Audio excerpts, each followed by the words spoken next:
ସମସ୍ତଙ୍କୁ ଜୟ ଜଗନ୍ନାଥ।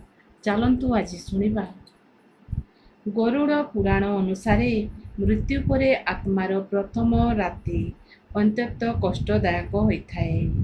ଯେତେବେଳେ ଜଣେ ବ୍ୟକ୍ତି ଶେଷ ନିଶ୍ୱାସ ନିଏ ସେତେବେଳେ ତାର ଆତ୍ମା ଶରୀରରୁ ଅଲଗା ହୋଇଯାଏ ଆଉ ଆତ୍ମା ତାର ସମ୍ମୁଖରେ ପଡ଼ିଥିବା ନିଜ ଶରୀରକୁ ଦେଖେ। ଆଉ ପରିବାରର ସଦସ୍ୟ କିଏ ହାତ ଧରି କାନ୍ଦୁଥାଏ ତ କିଏ ମଥାକୁ ଚୁମ୍ବନ ଦେଇ କାନ୍ଦୁଥିବାର ଦେଖେ।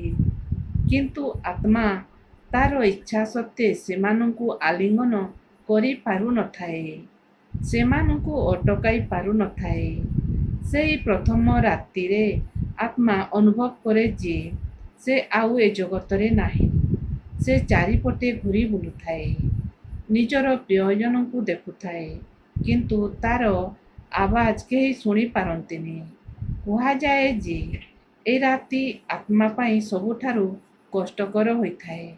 ଆଉ ଯେତେବେଳେ ସେ ବୁଝିପାରେ ଯେ ଏ ଶରୀର ଏହି ସମ୍ପର୍କ ସବୁ କିଛି ପଛରେ ପଡ଼ିଯାଇଛି। ଦିନେ ଜଣେ ବ୍ୟକ୍ତି ଭଗବାନଙ୍କୁ ପଚାରିଲେ, ମୋ ଭାଗ୍ୟରେ ପ୍ରକୃତରେ କ'ଣ ଲେଖା ଅଛି? ତାଙ୍କୁ ସବୁବେଳେ ଲାଗୁଥିଲା ଯେ ଭଗବାନ ତାଙ୍କ ସହିତ ନ୍ୟାୟ କରିନାହାନ୍ତି। ରାତିରେ ସେ ଏକ ସ୍ୱପ୍ନ ଦେଖିଲେ। ସେ ଦେଖିଲେ ଯେ ଭଗବାନଙ୍କ ହାତରେ ଏକ ବହୁତ ବଡ଼ ବହି ଅଛି। ବ୍ୟକ୍ତି ଜଣକ କହିଲେ, ମୋତେ ମୋର ପରବର୍ତ୍ତୀ ପୃଷ୍ଠା ଦେଖାଇ ଦିଅନ୍ତୁ।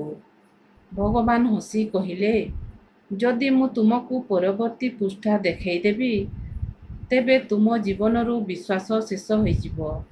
ବ୍ୟକ୍ତି ଜଣକ ପଚାରିଲେ, ତେବେ ମୁଁ କ'ଣ କରିବି? ଭଗବାନ କହିଲେ, ତୁମେ କେବଳ ନିଜର ଆଜିର ଦିନଟିକୁ ଭଲ କର୍ମରେ ଲେଖ। ବାକି ପୃଷ୍ଠାଗୁଡ଼ିକ ମୁଁ ସମ୍ଭାଳି ନେବି। ସକାଳେ ଯେତେବେଳେ ତାଙ୍କର ନିଦ ଭାଙ୍ଗିଲା, ଆଖି ଖୋଲିଲା ସେତେବେଳେ ସେ ପ୍ରଥମ ଥର ପାଇଁ ଭବିଷ୍ୟତର ଚିନ୍ତା ଛାଡ଼ିଦେଲେ। କାରଣ ସେ ବୁଝିଯାଇଥିଲେ ଯେ ଭଗବାନ ଆମକୁ ସମ୍ପୂର୍ଣ୍ଣ ବହି ଦେଖାଇ ନାହାନ୍ତି, କିନ୍ତୁ ଏତିକି ଆଲୋକ ନିଶ୍ଚିତ ରୂପେ ଆମେ ଆମର ପରବର୍ତ୍ତୀ ପାଦ ପକାଇ ପାରିବା। ପ୍ରଥମ ଗାଳିରେ ଉତ୍ତର ଦେଇପାରିବାର ଶକ୍ତି ଥାଇ ମଧ୍ୟ ଯଦି 22ଟି ଗାଳି ଶୁଣିବାର ସାମର୍ଥ୍ୟ ଅଛି ତେବେ ସେ ହେଉଛନ୍ତି କୃଷ୍ଣ। ସୁଦର୍ଶନ ଚକ୍ର ଭଳି ଶକ୍ତିଶାଳୀ ଅସ୍ତ୍ର ଥାଇ ମଧ୍ୟ ଯଦି ହାତରେ ସବୁବେଳେ ବଂଶୀ ରହିଛି ତେବେ ସେ ହେଉଛନ୍ତି କୃଷ୍ଣ। ଦ୍ୱାରିକାରେ ପ୍ରାଚୁର୍ଯ୍ୟ ଥାଇ ମଧ୍ୟ ଯଦି ସୁଦାମାଙ୍କୁ ନିଜ ମିତ୍ର ଭାବି ମାନନ୍ତି ତେବେ ସେ ହେଉଛନ୍ତି ଶ୍ରୀକୃଷ୍ଣ। ମୃତ୍ୟୁର ଫାଶ ସାମ୍ନାରେ ଥାଇ ମଧ୍ୟ ଯଦି ମୃତ୍ୟୁକୁ ଭୟ କରନ୍ତି ନାହିଁ ସେ ହେଉଛନ୍ତି କୃଷ୍ଣ। ଶକ୍ତିମାନ ହୋଇ ମଧ୍ୟ ଯଦି ସାରଥୀ ହୋଇ ସାଥ ଦିଅନ୍ତି ତେବେ ସେ ହେଉଛନ୍ତି କୃଷ୍ଣ। ଯେଉଁ ହାତ ଅନ୍ୟର ଦୁଃଖର କାରଣ ସେହି ହାତର ଦାନର କୌଣସି ମୂଲ୍ୟ ନାହିଁ।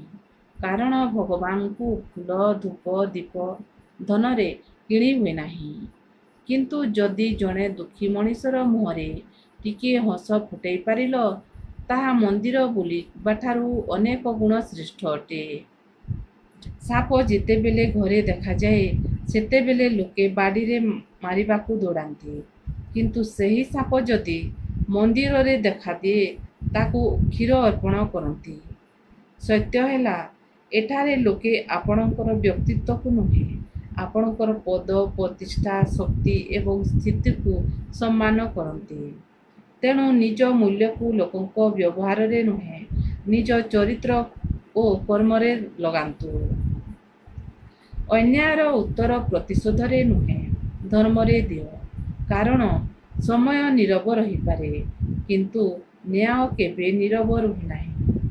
ଯିଏ ନିଷ୍କାମ ଭାବରେ କର୍ତ୍ତବ୍ୟ ପାଳନ କରେ ସେ ହାରିଲେ ମଧ୍ୟ ପରାଜିତ ହୁଏ ନାହିଁ।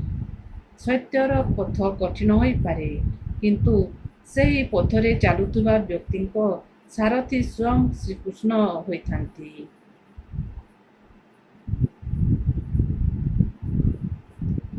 ସୁନାର ଲଙ୍କା ପୁଷ୍ପକ ବିମାନ ରାବଣ ପାଖରେ ଥିଲା। ରାମ ତ ବନବାସ ଦେଖିଥିଲେ। ରାଜସିଂହାସନ ତ କଂସ ପାଖରେ ଥିଲା। କାରାଗାରରେ ତ ଶ୍ରୀକୃଷ୍ଣଙ୍କୁ ଜନ୍ମ ହେବାକୁ ପଡ଼ିଥିଲା। ରାଜମହଲରେ କୌରବ ରହୁଥିଲେ। ପାଣ୍ଡବମାନଙ୍କୁ ତ ବି ବନବାସ ଭୋଗିବାକୁ ପଡ଼ିଥିଲା। ସଂଘର୍ଷ ସବୁବେଳେ ସତ୍ୟର ସାଥିରେ ଥାଏ। ସତ୍ୟ ପାଇଁ ଯଦି ଭଗବାନଙ୍କୁ ସଂଘର୍ଷ କରିବାକୁ ପଡ଼ୁଥିଲା, ଆମେ ତ ସାଧାରଣ ମଣିଷ।